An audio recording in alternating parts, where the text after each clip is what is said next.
Chinese manufacturers have allegedly come forward, and luxury will never be the same. The Hermes empire is under fire again. But this time, it's not TikTok sleuths or angry influencers stirring the pot. It's the very manufacturers who allegedly make Hermes bags. It starts with 30 distinct cuts of leather and can take 20 hours to complete, 4 hours for just the handle. Put the finishing touches on a Kelly, the most difficult bag to build. Artisans rely on their training and muscle memory to make every bag. Stepping out of the shadows and exposing what they claim is one of the most overpriced and overhyped illusions in fashion history. According to them, the thousands of dollars you're dropping on a Birkin or a Kelly, it's not for craftsmanship, it's not for heritage, it's for branding. Because these factory workers say they're the ones sewing the bags, not some artisan in a candlelit workshop in Paris. And what did Hermes do the second these allegations exploded? They lawyered up. This is why this bag from our factory only costs you 1,000 USD. Have you all seen that TikTok by the Chinese guy exposing how luxury goods are actually made? The only real difference? China ships the products to Europe, slaps on a Made in France or Made in Italy label, and boom, luxury? It's ridiculous. Fast. Lawsuits were filed, accusations of defamation and intellectual property theft were hurled like designer daggers. But for many, the damage was already done. The aura of untouchable luxury has cracked. The myth of made in France is crumbling. And the question everyone's now asking is simple. These are pieces of artwork. These artisans train years and years to make one of these bags. Fabrice is doing the last stitching on a Kelly bag. A Kelly takes around 13 hours to be made, depending on the materials that we make it. Our artisans, they need to do 4 years of training to be able to manufacture a Kelly bag. Well, Hermes says, made in China, does it feel cheaper? No, that's not a quality issue. It's luxury brand washing. Hermes, you guys, it's time to show off your factories. No, I don't want to wait to go on YouTube and watch a beautiful documentary on. Show them off right here on TikTok. Let the world see. Okay, get like China. You gotta be ghetto about it. Just let people know. Have we been scammed this entire time? It started with whispers, then grainy videos, then full-blown exposés. Multiple Chinese manufacturers have released behind-the-scenes footage, allegedly showing the production of what they claim are real Hermes bags. Same leather, same hardware, same stitching. Got a lot of requests, do Hermes next. And that's why we're here in the Highland Park Mall. Italy, made in China. Or maybe made in Chile. Oh yeah, that should be a thing, by the way. I have spent over $100,000 of my own money dissecting luxury bags, cutting them open, analyzing every stitch, every layer. Why? Because I had to know what made those bags so expensive. But here's the kicker. They're not being made in Paris ateliers. They're being cranked out in ultra-efficient, high-tech Chinese factories. And the claim isn't just that they can make bags like Hermes. No, they're saying they are making Hermes bags, the very ones that show up in Rodeo Drive boutiques and exclusive Paris salons. The bags customers wait years on a waitlist for, shelling out $20,000 to $40,000 a pop. What blew people's minds wasn't just that these bags looked real. It requires a lot of skill to turn it and get it in the right way.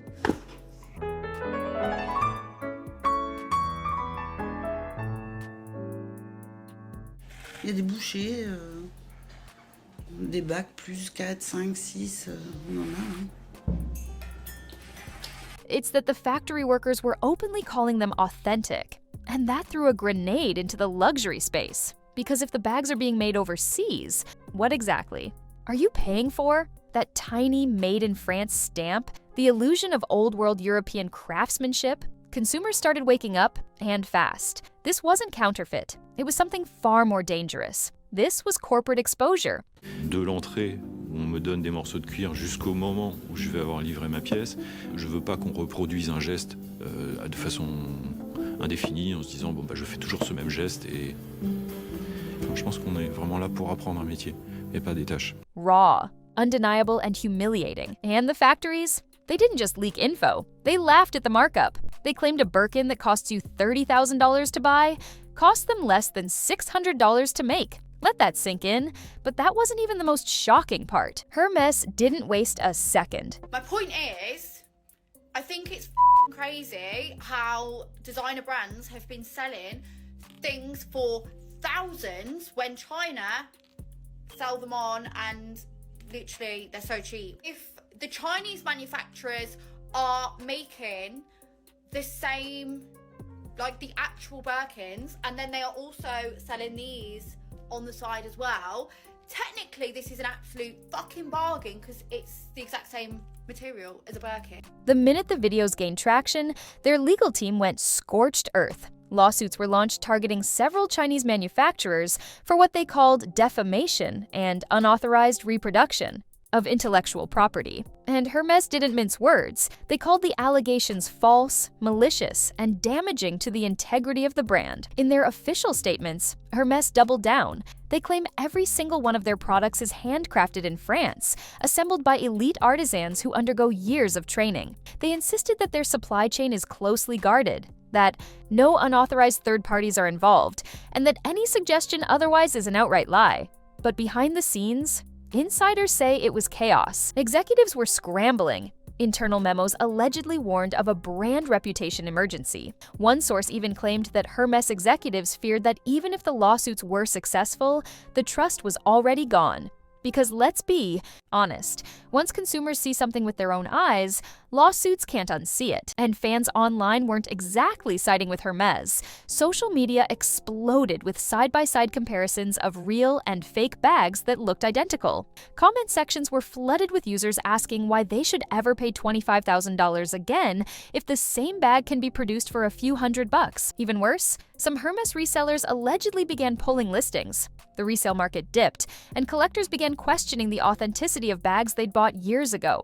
Bags they'd insured for tens of thousands. This wasn't just a legal fight, it was a public trust meltdown. And while Hermes may be winning in court, they're bleeding in perception. Because when a luxury brand has to scream, "We're real," it already lost something far more valuable than a case. It's mystery, and the fallout from that is just beginning. Let's break down the numbers, because this is where the outrage truly begins. According to the manufacturers who've allegedly worked on Hermes bags themselves, producing a Birkin or even a Kelly costs them around $600. That includes premium, leather, skilled labor, and hardware. $600. And yet these bags are marked up to $15,000, $25,000, even $38,000 or more, depending on the model and scarcity. And Hermes wants you to believe that this price is justified by exclusivity, that it's not just about materials or labor, it's about the heritage, the artisanship, the legacy. But now, those words are starting to sound a lot like marketing fluff. When you strip away the storytelling, the silk scarf branding, and the Paris showroom glitz,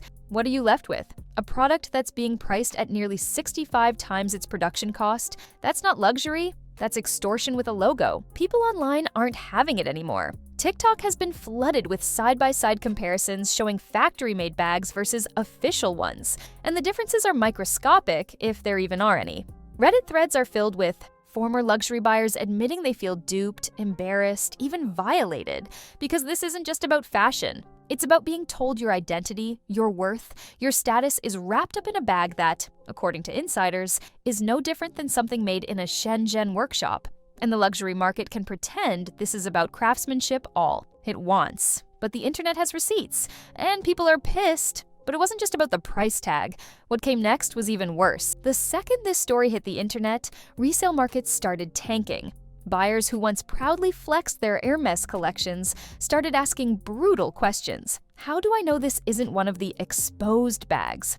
Why did I pay 6 figures? For something that might have been mass-produced like a knockoff? Is any of this even worth anything anymore? Suddenly, auction houses, consignment platforms, and third-party luxury verifiers were overwhelmed. Some started issuing internal audits. Others allegedly flagged listings for further inspection. Even worse, major resellers were forced to quietly remove certain listings while they reviewed authenticity standards. That's code for they're panicking behind the scenes. Collectors began to pull out. Prices dipped. Trust gone. And on social media, it was an absolute bloodbath. Former customers roasted Hermes and its defenders, calling them brainwashed, elitist sheep, and willing participants in a luxury Ponzi scheme. One viral comment summed it up perfectly. "I didn't buy a bag, I bought a delusion, and now I want my money back." This wasn't just a PR nightmare, it was a credibility meltdown. The entire foundation of the Hermes image, its aura of elite, handmade, generational quality, shattered overnight. And here's the kicker. Hermes isn't alone, not even close. Because the second Hermes got exposed, everyone started dying. The rest of the luxury world. Once the allegations against Hermes exploded, it was like dominoes falling across the fashion world. Whispers started swirling around. Prada. Posts emerged alleging that parts of their handbags were being stitched in the exact same Chinese factories, then shipped to Europe just to have the final tag sewn in. That way, it could still legally say, "Made in Italy." Louis Vuitton wasn't spared either. Several exposés resurfaced, claiming that some of their most iconic monogram pieces are assembled in countries like Spain and the US, but carry inflated European price tags simply because of the name Chanel. Their silence was deafening. And that's not a good sign.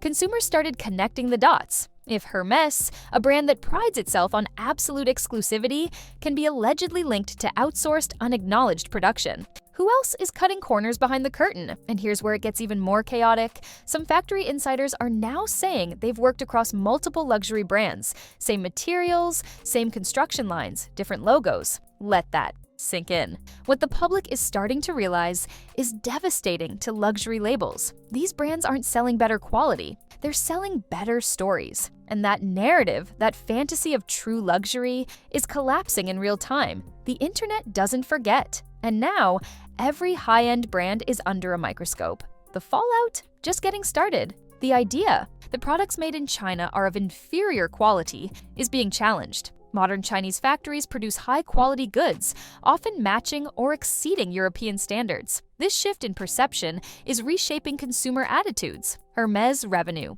and brand image are under threat. The lawsuits and ensuing controversy could have significant financial implications, not just for Hermes, but for the luxury industry as a whole. The luxury industry's veil of exclusivity and craftsmanship is being lifted. As consumers become more informed, brands must adapt to maintain trust and authenticity. The question remains, in a world where transparency is paramount, can luxury brands uphold their esteemed reputations?